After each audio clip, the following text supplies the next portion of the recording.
আসসালামু আলাইকুম রহমতুল্লাহ। আজকে নিয়ে আসলাম সবার জন্য একটা দারুণ রেসিপি, বিফ শর্মা কীভাবে বানাইতে হয়। আমি প্রায় সময় বানাই আমার বাচ্চাদের অনেক পছন্দ।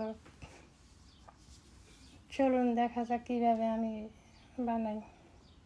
এখানে গরুর মাংস নিলাম, বড় টুকরোগুলো একটু ছোট ছোট করে পাতলা করে কেটে নিতে হবে। দেখুন আমি কীভাবে কেটেছি। এখন এগুলার ম্যারিনেশন করব। লবণ দিয়ে দিলাম, গোলমরিচের গুঁড়ো দিয়ে দিলাম, এখানে আদা রসুন দিয়ে দিলাম, আদা রসুন বাটা এবং গরম মশলা। আমি এখন দিয়ে দেব সিনামন পাউডার, পাপরিকা পাউডার, টক দই 1 চামচ। টক দই কিন্তু অবশ্যই দিতে হবে, এখানে ভিনেগার, আর ভিনেগারের বদলে লেবুর রসও দিতে পারবেন। আর আমি এখানে দিয়ে দিলাম একটুখানি অলিভ অয়েল তেল। আর আমি এখানে সাদা পেঁয়াজ কেটে নিলাম।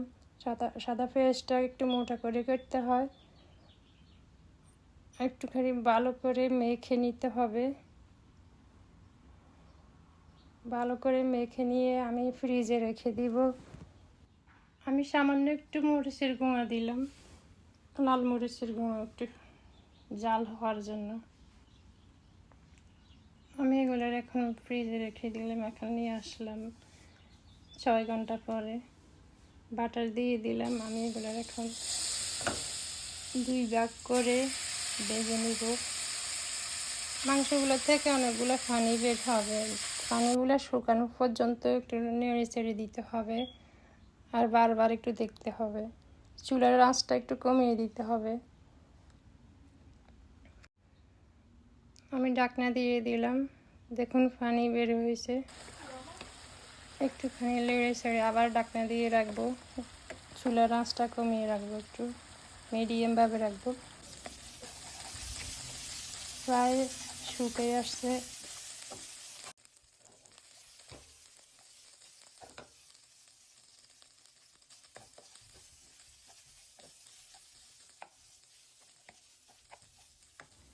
মাংসটা হয়ে গেছে, এখন আমি একটা প্লেটে নিয়ে নেব, তারপর আমি বাকিগুলো দিয়ে দেব।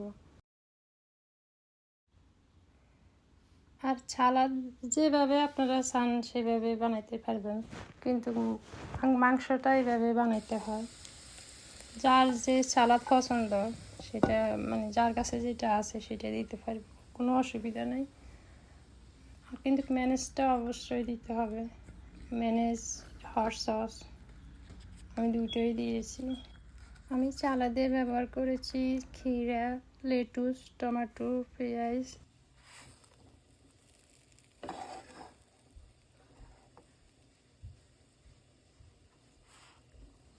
এই রুটিটা কিন্তু আমি রেডিমেড মার্কেট থেকে এনেছি, আপনারা চাইলে ঘরেও বানাতে পারবেন।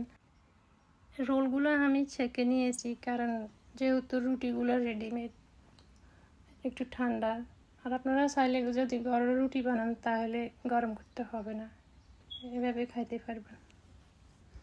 আর অবশ্যই যদি ভালো লেগে থাকে আমার চ্যানেলটা ফলো করবেন এবং শেয়ার করবেন, লাইক দিবেন প্লিজ।